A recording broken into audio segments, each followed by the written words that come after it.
Ito guys, nagbili ako ng saging. So yun guys, first time ko tong lulutuin na minatamis na saging.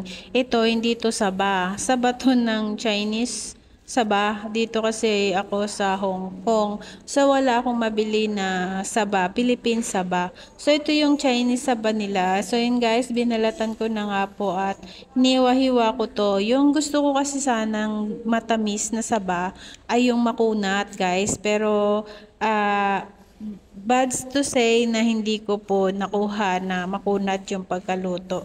So yan guys, binalatan ko na nga po at hiniwa-hiwa ko na. Naglagay lang po ako ng 1 cup ng water at naglagay nga po ako dito ng asukal. So yan guys, ito nga asukal ay 1 kilo yan. So ang ginamit ko ay 3/4. So yan, nagtira lang ako ng konti. So yan guys, at tutunawin ko na nga itong asukal.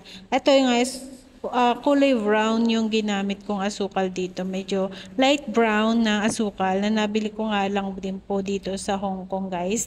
At ayan, pinakuluan ko na nga po ito at minimelt ko na po yung asukal. So hintayin ko nga po itong kumulo at magbula-bula. Ayan na guys, at ito magkumulo na at nagbula-bula na nga guys. So I hope na gusto ko na sana yung saging ko ay kumunat. Ayan guys, kasi yung nabili ko din saging ay hinog na hinog na. So ayan guys, at akin na nga pong minix yung saging sa asukal. At hinalo-halo ko na nga po ito guys. Ayan, mix ko na hanggang sa ito ay maluto. So yung paghalo ko dito guys at mild lang. So gagamitan ko po ito ng color yellow, food coloring na yellow. Naglagay lang po ako ng konti guys.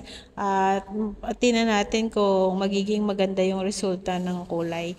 So yun guys, first time ko itong ginawa. Miss, ayusin mo here. I hope you like this video. Please give me thumbs up, like, share, and comment down below. Miss, ayusin mo here. Thanks for watching and God bless. Continue watching lang po guys. So nagdagdag pa ako ng konting patak ng coloring yellow. At ayan nga, pinakukuluan ko nga po at tinintay ko nga pong magbula-bula yan guys. At talagang mix na nga yung ating kulay. So yun guys, may vanilla po ako dito. Naglagay po ako ng konting vanilla para lang po magka-essence vanilla po. Yan na guys. Ayan, nakikita mo na mamumuo yung asukal sa gilid.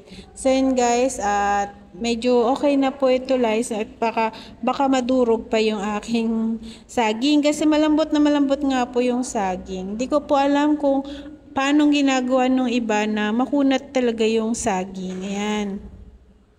Ayan guys, at ito po ay papatayin ko na nga yung apoy at titikman ko na nga po itong saging. So ayan guys, malambot yung saging, di siya tumigas. Ayan guys, so ayan.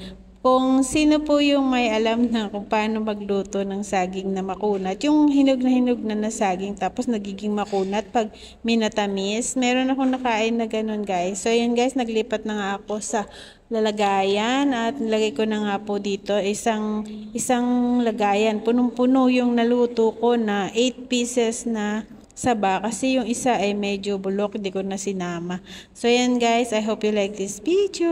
Please give me thumbs up. Thank you. Ayan guys, so tingnan mo. At ang sarap ng saging. Ayan, pwede na tayong maghalo-halo or saging con yelo. Ayan guys, pero try natin na halo-halo yung lulutuin ko ngayon guys. Ayan.